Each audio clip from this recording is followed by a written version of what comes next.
aking anak na pinaaral, ako lang ang paral. Pangalan niya si Sir Leo. Pangalan. Pakalo pa lang si Sir Leo? 86 years old na kayo, Nay. So, kailangan happy tayo lagi, Nay, para maging 86 years old. Diba? Kaya nga, Nay. Wala na kasing naabot ng 86 ngayon, Nay.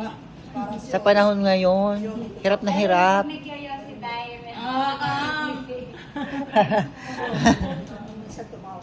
Dapat na tubig ang inumin na hindi alak. Buti na lang, Nay. Hindi talaga ako nagiinom, Nay. Puro kain lang talaga ako, Nay, ng pancit, ng spaghetti, ng puto. Yan lang talaga gawain ko, Nay. Hindi daw umiinom ng kakaunti.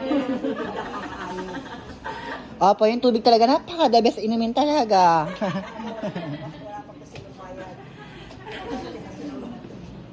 Lalo na daw na pag may kasamang iba ng na water, no? Yes.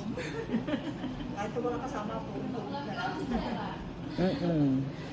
Starting daw ngayon na, mag-iinom na si Jana ng isang galon.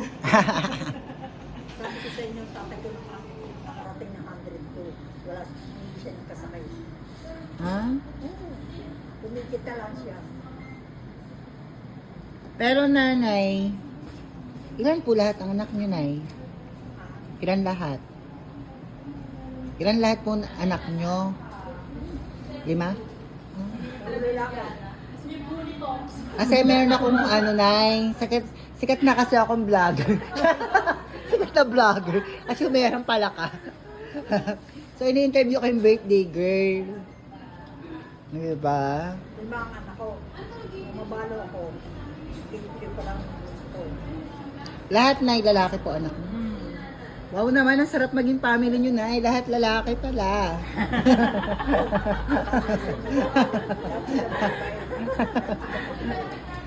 Sarap pala magpaampon, Nay.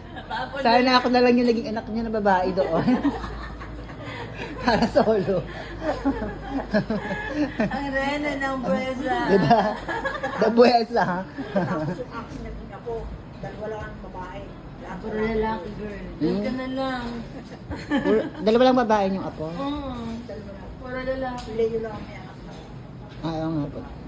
Dalawang lalaki, dalawang babae. Puro lalaki. Huwag yun ang anak na Sir Leo, no? Yung panganay ko, tatlong lalaki. Tapos si Leo, dalawang lalaki. Tapos yung sunod ko, Leo. Malinaw pa rin mata niyo, nanay, no? Ha? Malinaw pa rin yung mata niyo. Pati pandinig. Muntalang ako, nahihirapan na ako makakita. Nahirapan na daw siya makakita na. Kaya sa bata niya na, hindi na kalabuan na yung kanyang paningin. Nagpapasama ako ng oras sa lang. Cosmetic